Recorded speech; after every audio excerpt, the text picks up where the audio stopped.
ये उसका रूप रंग ही दूसरा है और जहाँ जो हो रहा है वो कोई दूसरी चीज है। जैसे आप इसको यूं देखो भाई, बिजली है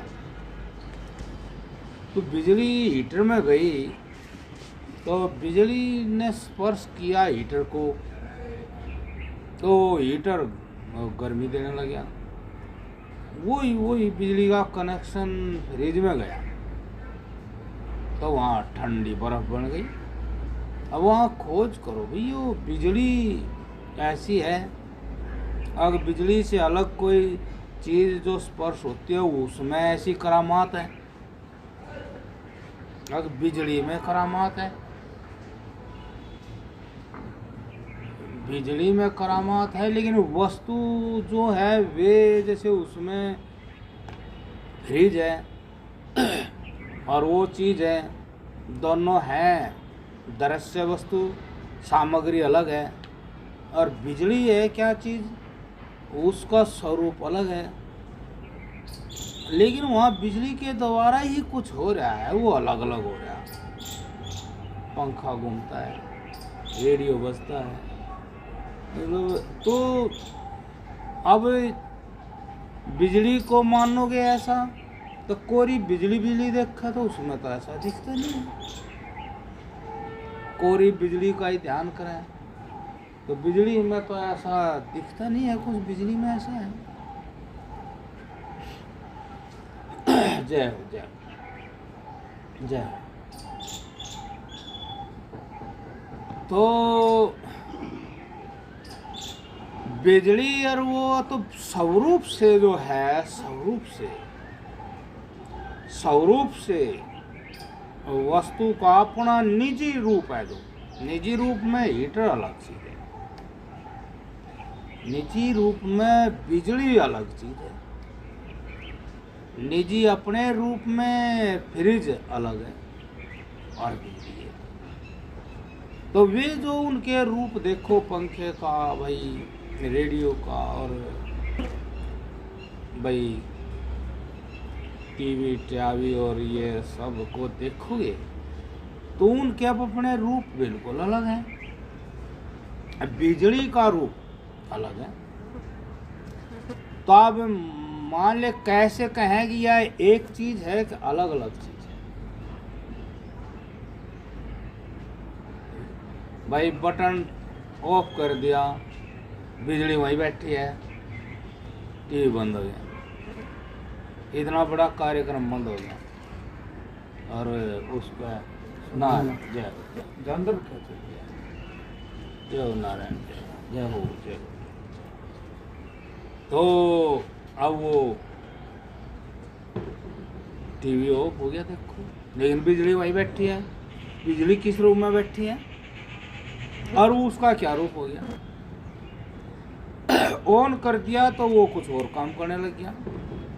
बिजली यूं ही है, स्पर्श किया तो बिजली का जो गुण है, बिजली का जो धर्म है, वो क्या टीवी है या टीवी में जो हो रहा है वो बिजली का धर्म है। टीवी में जो हो रहा है उसको आप बिजली के ऊपर आरोपित करोगे तो बिजली है जब तो है नहीं। टीवी बंद हो गया, बिजली तो है तो बिजली में दिखना चाहिए। बिजली में फ्रिज वाला, टीवी वाला, हीटर वाला तो गुण दिखना चाहिए, लेकिन बिजली में तो नहीं दिखता। और बिजली ने स्पर्श किया तो वे सारे नया काम करने लग गए।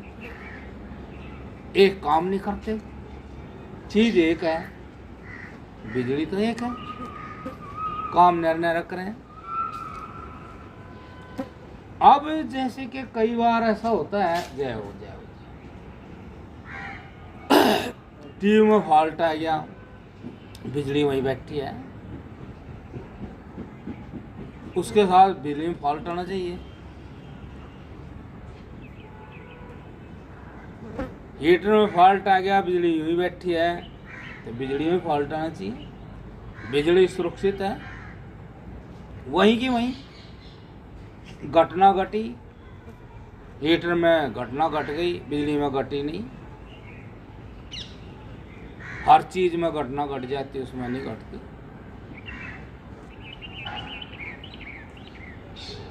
बिजली के तार को काट दो, बिजली वही बैठी है, कटने बाद तार कट गया।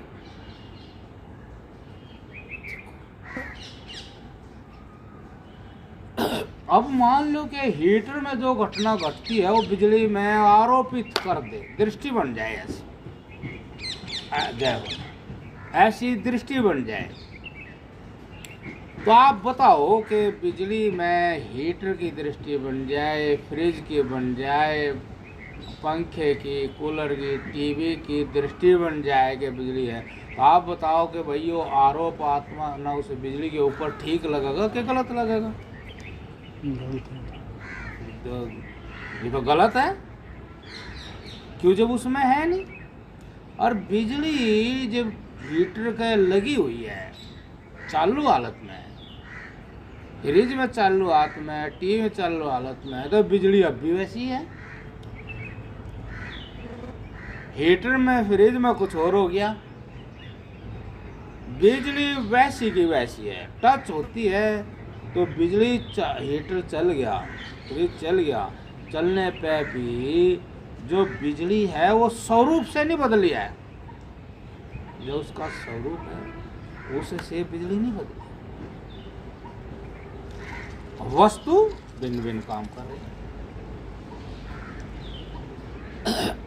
तो अब ये बात समझ में आती है जब हम ध्यान करते हैं सत्य का।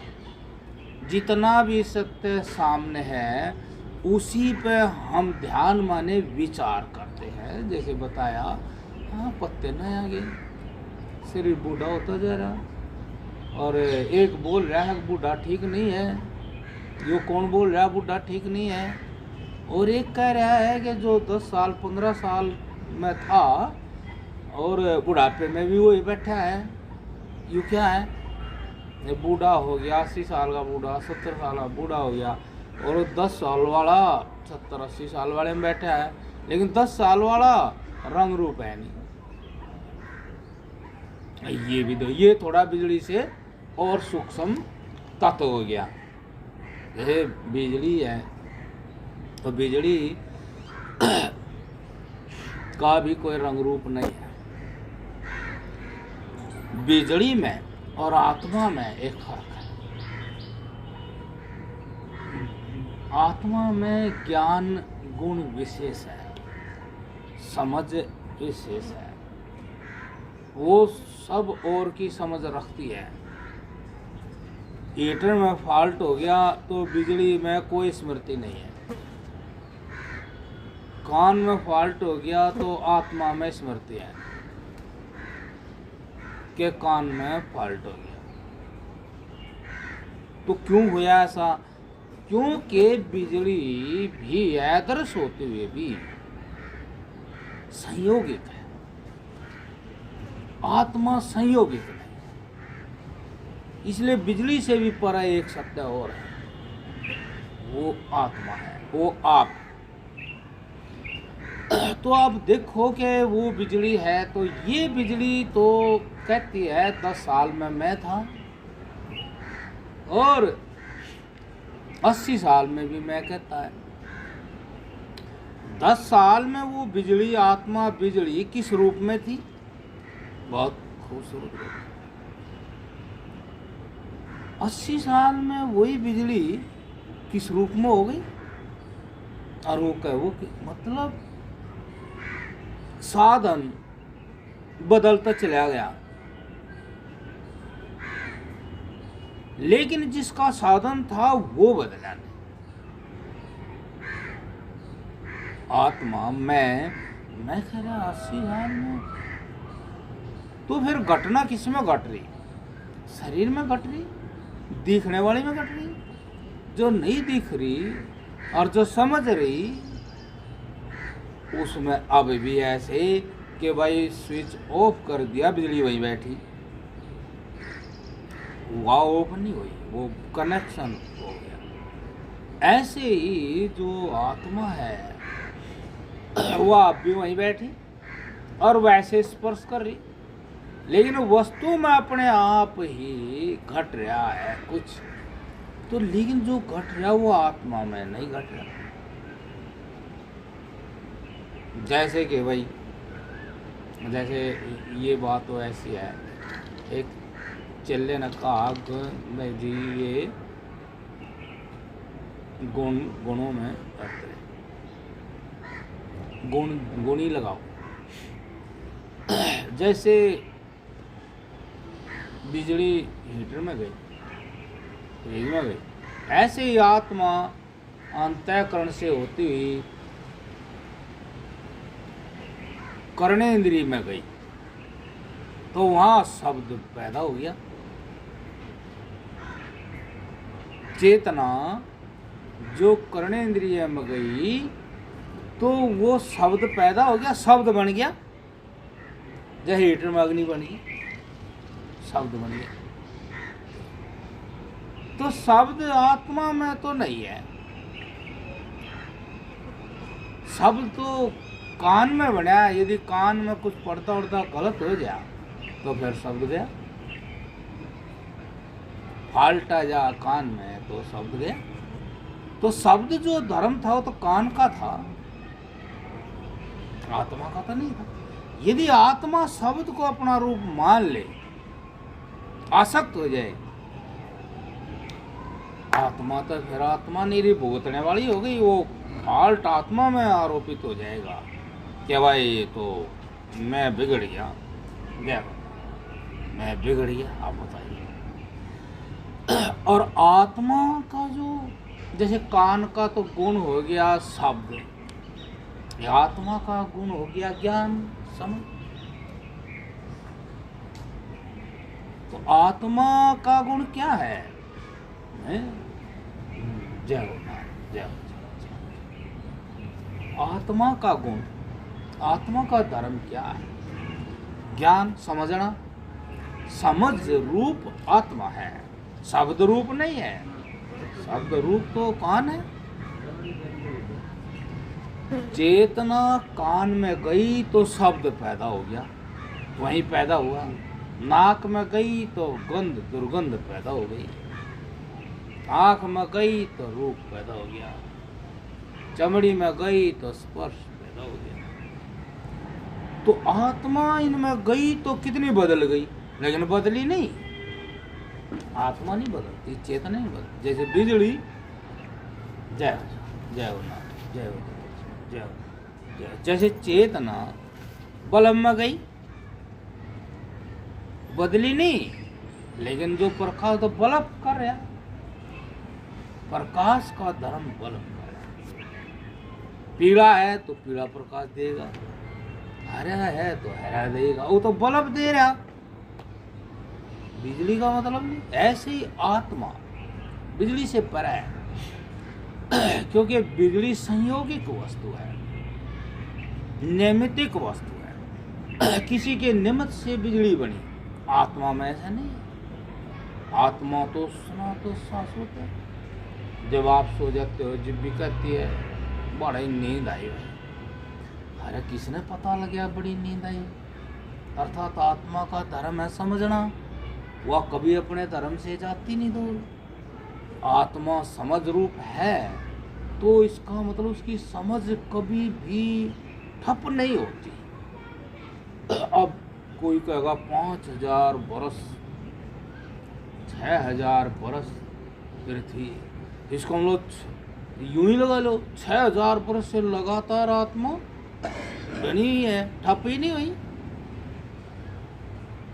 यदि इस सत्य का ज्ञान हो जाए, अब भाई शरीर बूढ़ा होता है तो कोई आदि और अंत नहीं आत्मा का। क्यों भाई, धरती आदि है, वे शरीर वाला धर्म अपना रहे हैं।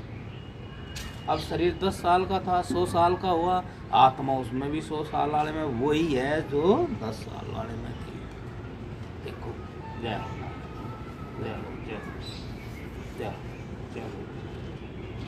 तो अब वो 10 साल वाले में जो मैं थी वो बिल्कुल साफ सुथरी, बिना संशय के 100 साल की उम्र में वही बोलती है मैं वही।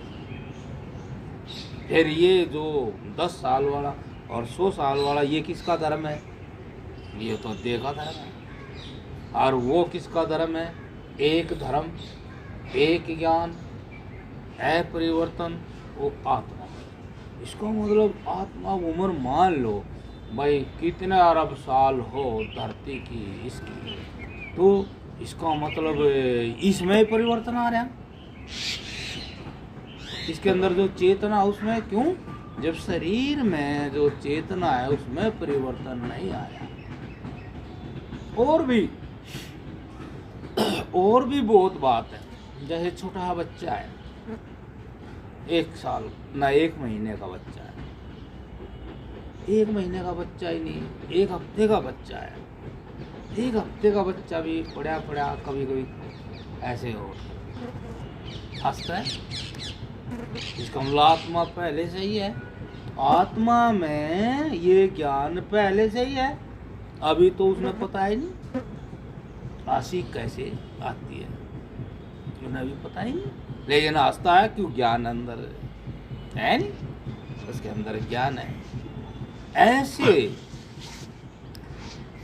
इस तरह से हम इन चीजों को समझ लें तो हम जितना समझेंगे उन चीजों का संशय दूर हो जाएगा। जो हमने जैसा समझ रखा है फिर हम उसको वैसा ही समझ लेंगे जैसा वो है। जैसा वो है उससे आगे तो कोई ज्ञान नहीं, उसे तो कोई ज्ञान नहीं आगे, तो ज्ञान की जिज्ञासा खत्म हो जाती है। इसलिए हमारे शरीर में अब मान लो हम सब सपा रूप रस गंध, अब ये हैं इनमें के एक महात्मा थे, उनकी नाक को कहता अब मेरा नाक का देवता चला गया तो मुझे दुर्गंधी सुगंधी आती, ऐसा बोल तो नहीं आता। अब आत्मा तो है, अब उसके अंतर में कुछ गड़बड़ होगी तो ये जितनी चीजें हैं, जैसे भाई वो ऐसे तरह से बनाते हैं, मुंह भी बनाते हैं, जैसे इस तरह से कुछ ऐसे बनाते हैं कि वो सीटी बज जाती है और आप बजती नहीं बोल रहे, आप शब्द बन जाते हैं। तो ये कहाँ बनते? और जो बनाता है वो तो ज्ञान देव अंदर बैठा है। तो ये जो बना तो ये तो यहाँ बना। अब यूं कह दे मैं सीटी बजाता हूँ तो उसको जरूर दूसरी घटना घटेगी, अगर मेरी सीटी नहीं बजती फिर वो यूं कह, जो यूं मान लिया उसने मैं यूं हूँ, मेरी सीटी बजती नहीं भाई, मेरा यूं नहीं होता है। अरे तेरा यूं कहा, तू जो है वो तो अब भी है, समझ ही केवल तू है। तू और चीज को क्यों इकट्ठी कर रहा, बटोर रहा? मुझे दिखता नहीं है, तुझे कहाँ? तुझे तो कभी दिखा ही नहीं, ये तो आंख देख रही थी, अब आंख में गड़बड़ होगी। तू तो अब भी वैसा ही है। अभी पहले बताया कि भाई जो फॉल्ट हुआ वो तो उसमें हुआ हीटर में, बिजली तो वही है, बिजली तो कभी हीटर हुई, बिजली तो ना गर्म है ना ठंडी है। ऐसे आत्मा ना तो ज्ञानी है ना अज्ञानी है, अर्थात आत्मा में शाश्वत अपनी समझ है। आत्मा में अपने आप में आदमी को कभी भी ये संशय नहीं होता कि मैं नहीं रहा या मैं कुछ दूसरा हो गया, इसमें संशय नहीं। इसीलिए आदमी इसकी तरफ ध्यान ना दे करके इंद्रियों के ज्ञान पे ध्यान देता, उनसे नया नया ज्ञान। अब नया नया जो ज्ञान होता है वो इंद्रियों का हो करके चला जाता है, इसी ज्ञान की आसक्ति रूप आवरण आत्मा को ढक देता है। मतलब मैं का ज्ञान नहीं होता, मैं क्या है, मैं लगता है वो इंद्रियों के ज्ञान को। कोई भी वस्तु कहीं से भी चलती है, चल दी तो वो फिर अपना स्वरूप छोड़ देती है और दूसरा धारण कर लेती है। ये भी समझे, जब चेतना अपने आपसे चली तो अंतःकरण रूप हो गई, झूठी हो गई। हमेशा संयोग झूठा होता है और हम बिना ध्यान के संयोग को सत्य मानते हैं। जो जो हम अंतःकरण में करते हैं हम वैसे ही हो जाते हैं। फिर अंतःकरण से विषयों इंद्रियों में आए तो हम वैसे हो जाते हैं, मैं देखने वाला, मैं ये मैं।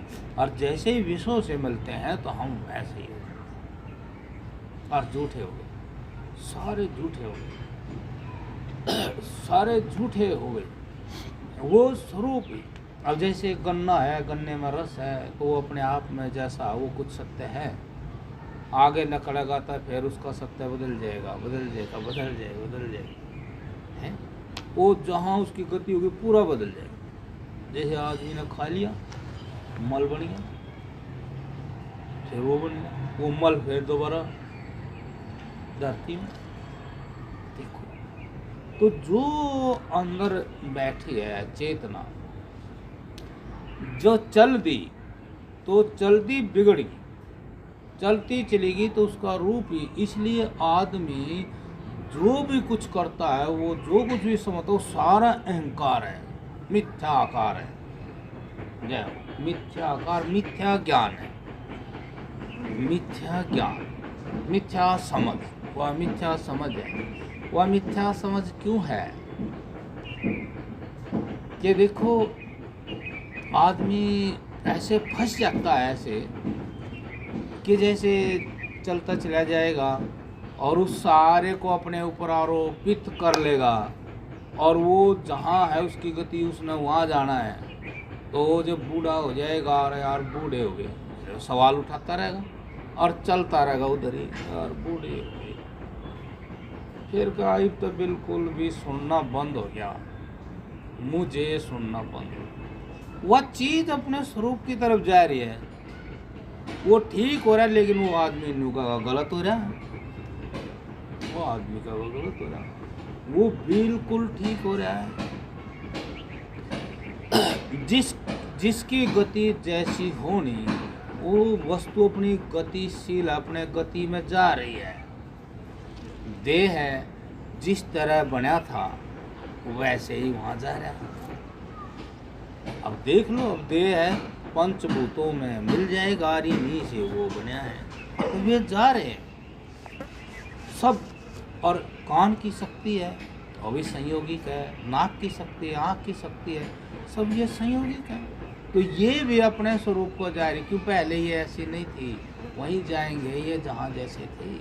और आत्मा पहले ही वहीं की वहीं है जहाँ वो रहती है, और जैसा उसका वो वैसी ही है। चाहे अरबों खरबों या मतलब कोई हिसाब भी नहीं है कब से सृष्टि कब तक, और आत्मा वैसी ही है। वो ज्ञान स्वरूप आत्मा चेतना वैसी ही है। क्यों वैसी ही है? क्योंकि ये उसका स्वरूप ही है।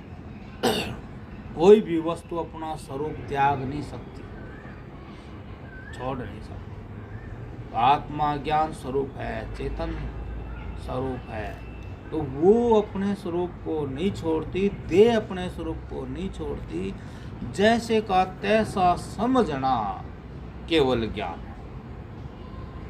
इसीलिए जो महात्मा ठीक होते हैं वे कभी भी इस तरह से परेशान नहीं होते, अब भाई बूढ़े हो गए अब शरीर जाएगा। क्या नहीं, शरीर तो जाएगा ही, शरीर तो जाना ही है। इसका मतलब आप कुछ और हो, आप उनको कुछ है, वे जानते हैं। अब हाँ चेतन आत्मा है जो। अब देखो, हालांकि चेतन आत्मा में ये समझ है, और वो चेतन आत्मा अपने ऐश्वर्य को, अपनी शक्तियों को, अपने स्वरूप को व्यक्त करने के लिए ये सब कुछ कर सकती है। कि उस चेतन आत्मा में, उस ज्ञान में कितना ऐश्वर्य है, क्या है वो, तो ये आप देख ही रहे हैं, इस रूप में है वो। अब हम ये दृष्टि, इस दृष्टि में फंस जाए, अब क्या रूप है, क्या शब्द है, कोई भी क्या सुख है। तो फिर अब हम उस चीज से दूर चले गए, उस सत्य से दूर चले गए और वो उस पे अपने पे लगा लिया, छाप लिया ऐसा ही जो बाहर हो रहा है। तो हम उस सर्वव्यापक चेतना से, उसकी समझ से दूर चले जाएंगे। जो चेतना सारी की सारी इस सारे विश्व के शरीर के रूप में प्रकट है और सारी की सारी कभी वह सो जाएगी और हम इसमें रहेंगे कि भाई ये सुनता नहीं, दिखता नहीं।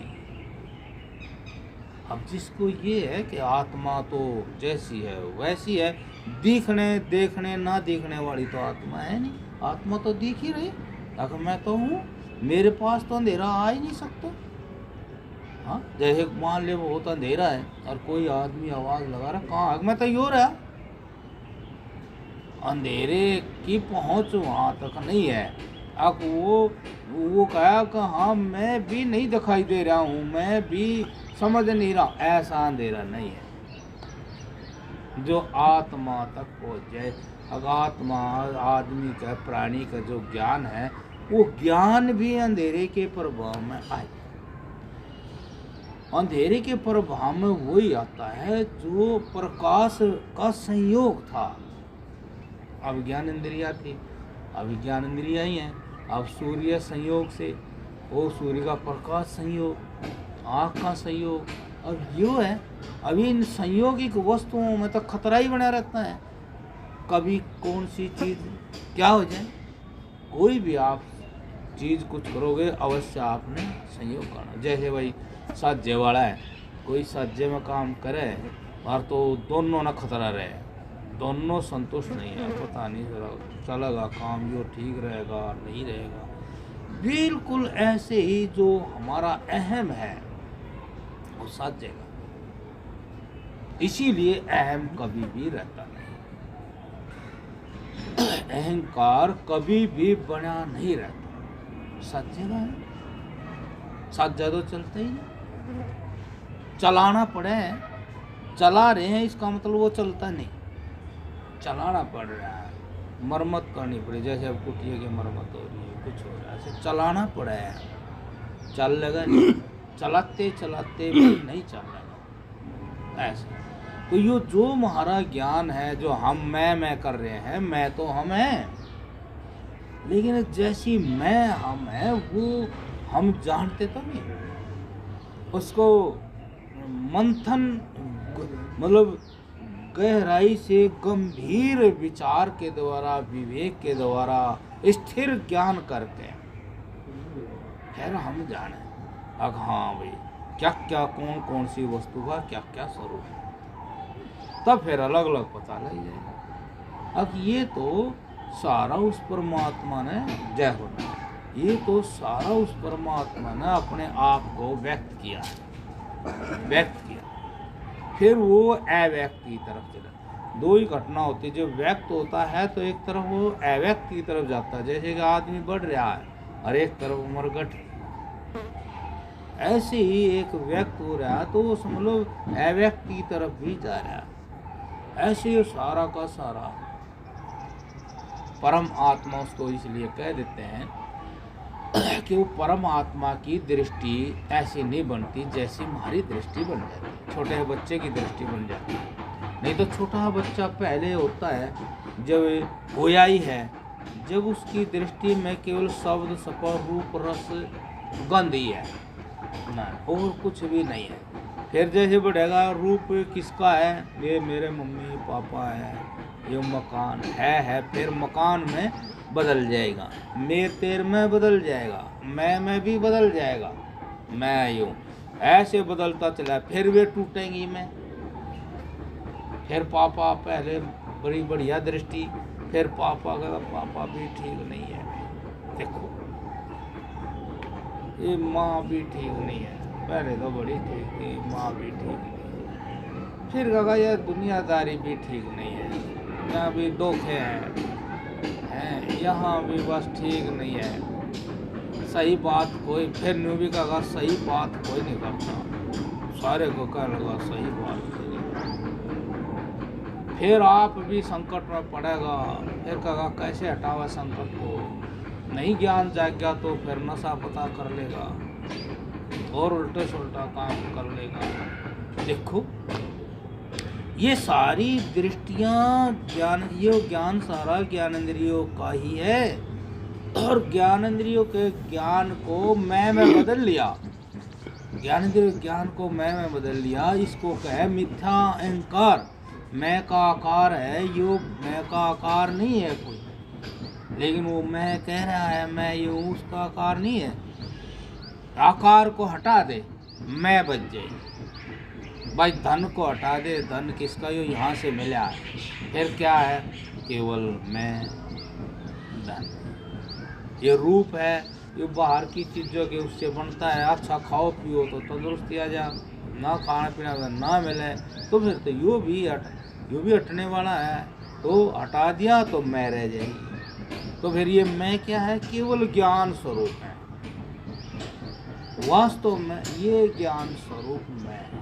अब इस मैं में इस सारे विश्व का ज्ञान भी है।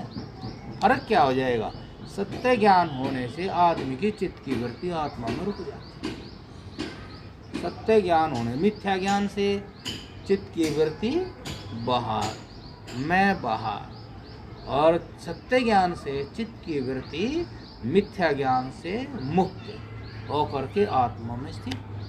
बात फिर भी वही है, क्या हुआ, ताकि बंधन खत्म हो गया, आसक्ति खत्म हो गई, सत्य दृष्टि आ गई, मिथ्या दृष्टि छूट गई। यो हो जाएगा। आत्मा में सब कुछ है, इसमें कुछ है। जो आत्मा है वो ज्ञान स्वरूप है। कान ज्ञान स्वरूप नहीं है, आँख नाक कान चमड़ी हड्डी मांस चमड़ा ज्ञान स्वरूप नहीं है। ज्ञान स्वरूप आत्मा ही है, इसलिए आत्मा ज्ञान स्वरूप ही रहेगी। जब हमें सत्य ज्ञान हुआ तो केवल आत्मा ही ज्ञान स्वरूप पाई, और आत्मा ही ज्ञान स्वरूप होते हुए परिपूर्ण पाई, और आत्मा ही समर्थ भी पाई। तो जो चाहे व्यक्त होना चाहे तो व्यक्त हो जाएगी, अव्यक्त होना चाहे तो अव्यक्त हो जाएगी। वो अपनी विद्याओं का विस्तार करे तो प्रकट हो जाएगी, नहीं वो अपने आप स्वरूप में स्थित हो जाएगी। और फिर उसकी मैं खत्म हो जाएगी कि सर्वतर वो ही ज्ञान दे।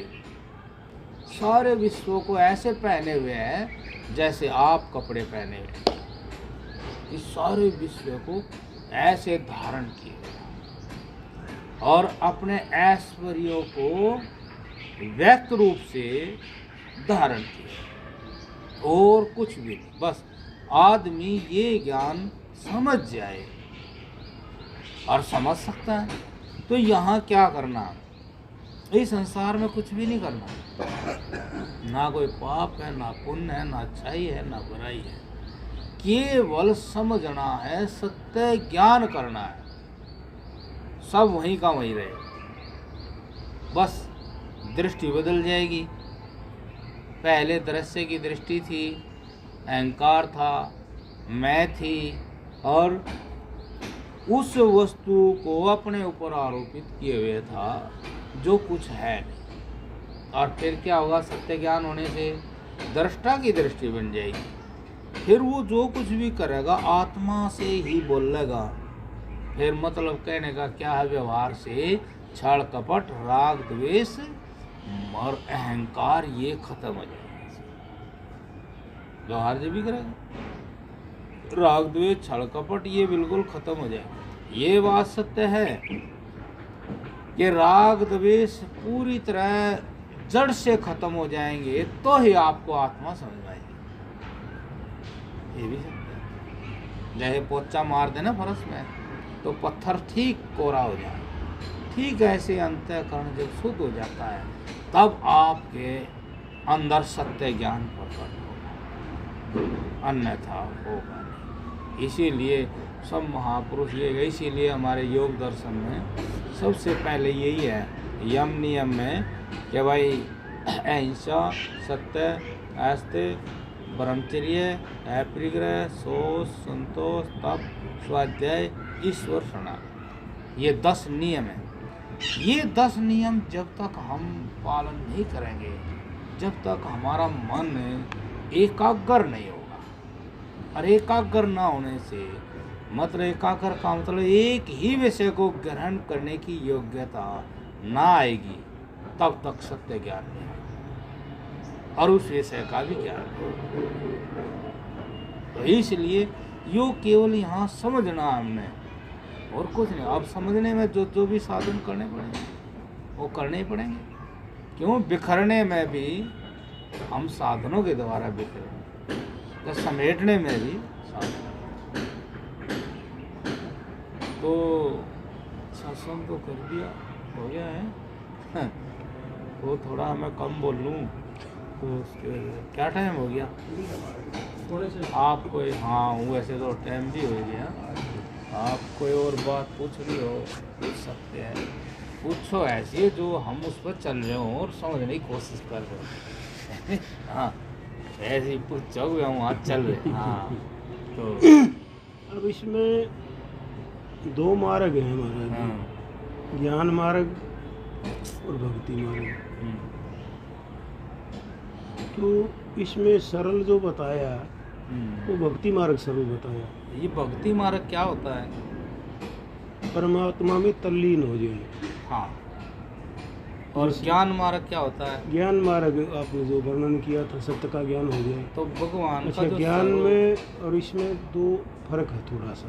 जैसे ज्ञानी होता है बालिग, ज्ञानी होता है बालिग, अपने अच्छे बुरे का ख्याल खुद रखना पड़ता है। हाँ, भक्ति मार्ग में जो अटक जाता है उसका मालिक होता है परमात्मा, उसका पतन भी रोकता है, उसको गलत जगह से भी हटाता है। जैसे रामायण में भी वर्णन आता है, नारद बोले मुझे तो शादी को अंदर रोक गए आप, और आप रोते फिर लाग रही सो। ये क्या तरीका था? राम ने बोले क्यों, विष्णु का रूप तो था ही हो। तो उसने यही बताया कि भाई अच्छा चलो छोड़ो, मैं समझ गया आपकी बात। आप जब संसार में जीते हैं तो आप कौन से मार्ग से जीते हैं? नहीं, मार्ग तो यही है जी कि मार्ग तो संतों का ही मार्ग। नहीं संतों का नहीं, यूं नहीं। आप जब जैसे चलते हो तो आप क्या करते हो? मैं तो यही करता हूँ, कोई बुरा कर्म ना हो। हाँ तो ये तो ज्ञान मार्ग हो गया बस। तो फिर भक्ति मार्ग का आपको बताता हूँ एक बात। एक आदमी था, मैं ऐसे ही सत्संग कर रहा था, बोला बस महाराज जी मेरा हनुमान चालीसा चलता रहता है, मैं तो उसका भक्त हूँ, आ रही हूँ।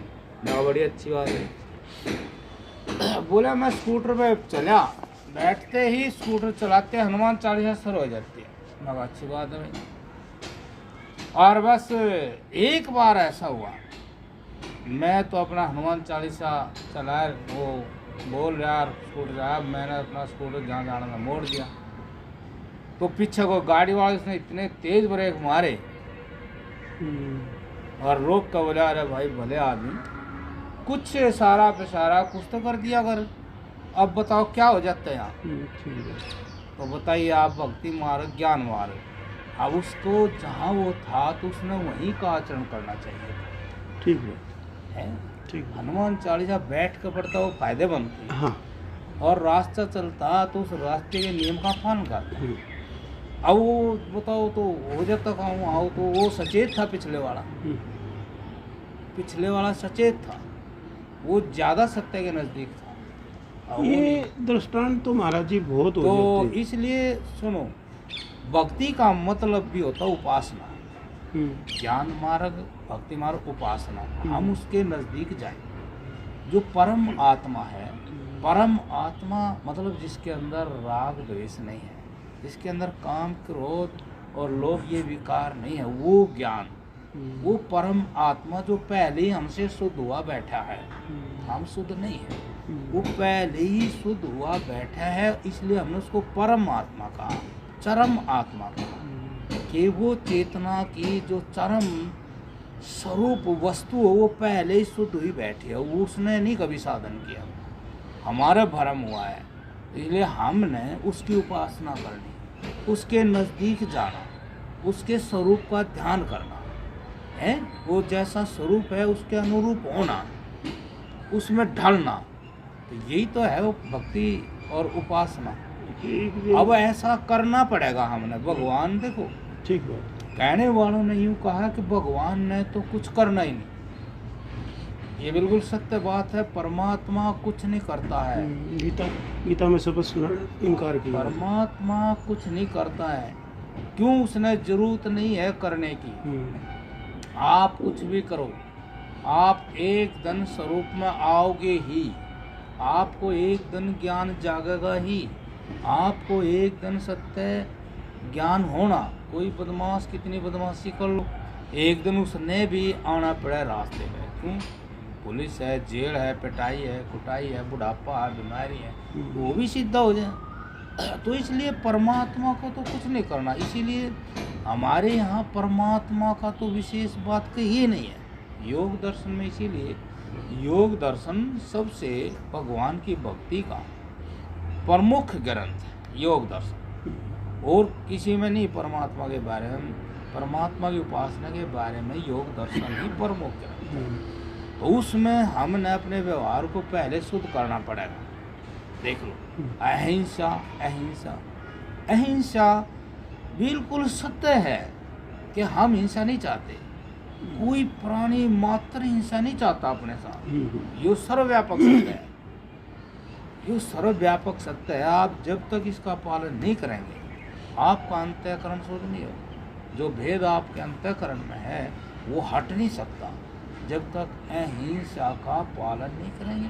अब जहाँ भी हिंसा होगी आपने उनको हटाना पड़ेगा। इसीलिए उसने कहा अहिंसा, सत्य। झूठ बोलने से हिंसा होती है, चोरी करने से हिंसा होती है, जारी करने से हिंसा होती है, संग्रह करने से हिंसा होती है। ऐसा आप नहीं करेंगे तो आपका अभिमान, अहंकार खत्म हो जाएगा। जब ये करें तो हमारे अंदर अहंकार बढ़ता जाता है, हम परम आत्मा से दूर हैं। तो इसलिए हम जो सर्वत्र है, सदा है, हमारे नज़दीक है, हमने वही करना चाहिए। जब हम जीवन में भोजन कर रहे हैं तब पूरे ध्यान से ही करते हैं, तो हमें पता लगता है और आगे ज्ञान भी होता है। तो यहाँ हमने और किसी की ज़रूरत नहीं है, चलते हैं रास्ता देख कर चलते हैं। तो इसलिए अब क्यों चलते हैं, क्यों ऐसा करते हैं? क्योंकि परमात्मा में काम नहीं है। अर्थात जब वो क्रिया करता है तो वो होता है और क्रिया होती है, और वैसा ही हम करेंगे तो हम परमात्मा को ध्यान देंगे। अब जैसे उसने बीच में वो परमात्मा का वो हनुमान चालीसा कर्म के बीच में कामना ला दी, ऐसे हम बैठ कर ध्यान करेंगे तो ध्यान में भी हम अपने मन का ध्यान करेंगे। यदि मन में कोई कामना है तो कैसे परमात्मा की उपासना करेंगे? उस कामना को हटाना पड़ेगा विचार से, फिर मन मुक्त होगा उससे, तो परमात्मा को पढ़ने वाला, समझने वाला, सत्य को समझने वाला बनेगा। इसीलिए बैठ के उपासना करेंगे तो भी हम परमात्मा के स्वरूप का ही विचार करेंगे।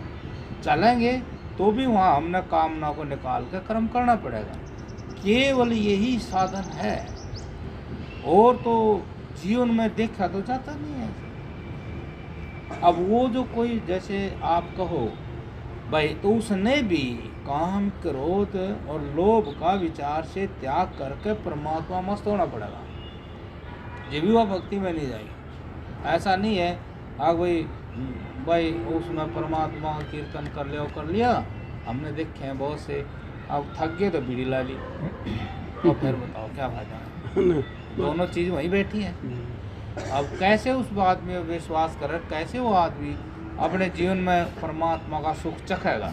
सत्य ज्ञान नहीं है। हाँ, इसलिए हमने जो है उपासना मतलब भक्ति करनी भी पड़ी तो भी हम परमात्मा के स्वरूप का विचार जरूर करेंगे। एक छोटी सी बात और थी, आज ही मैं पढ़ रहा था कि संसार और भक्ति एक मार्ग पर नहीं हो सकता।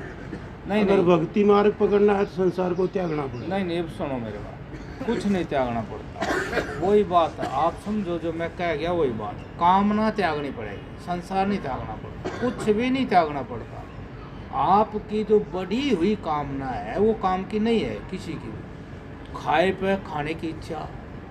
जैसे मान लो मैं एक आदमी के भिक्षा करने चला गया, लाला था, पैसा था उनके पास, मगर लाओ भाई भोजन दे दो। परिचित से हो गए थे जैसे यहाँ हो रहे, बस महाराज जी आज थोड़ी देर बैठना पड़ेगा। मगर तो क्या हो गया, आज हमने सोचा छुट्टी है और बहुत बढ़िया है वो दुकान, अच्छी दुकान है, तो वहाँ से भोजन हम आज मंगाओगे, आप ही वही खाना। मैं कहा अच्छा चलो, हम कुछ बोले। अब ये क्या था, बड़ी हुई इच्छा ही तो है, ठीक। और मकसद क्या है, पेट भरना, और मकसद क्या, स्वस्थ रहना। यही तो ध्यान करना पड़ेगा जिससे हम स्वस्थ रहें, हैं, और स्वस्थ क्या, जिससे हम अपने आप में स्थित रहें, वही स्वस्थता सबसे अच्छी है। अब ये भाई दुकान की इच्छा क्यों होगी, हम अपने आप में स्वस्थ नहीं। तो इसलिए बड़ी हुई इच्छाओं का त्याग करना, यही भक्ति है। संसार का किसी चीज़ का त्याग ही नहीं करना, और बड़ी हुई इच्छा काम की है भी नहीं। जब मान लो मैंने रोटी मिल गई और एक और रसगुल्ले लिया, तो रोटी मेरा तो काम तो चल रहा है बढ़िया, अब फिर मैं रसगुल्ले खाऊंगा और पेट भर का भोजन भी कर लिया, तो वो नुकसान करेगा, चाहे वो बेशक रसगुल्ला है, और नुकसान करेगा वो। तो बड़ी हुई जो इच्छाएं हैं, केवल उनका त्याग करना, या त्याग किसी चीज़ का करना ही नहीं, और त्यागने योग का त्याग करना है। त्यागने योग है बड़ी इच्छा, बड़ी हुई इच्छा, और परेशान भी वही करते हैं। ठीक है, तो फिर ठीक है, आज ठीक है बहुत अच्छा। जो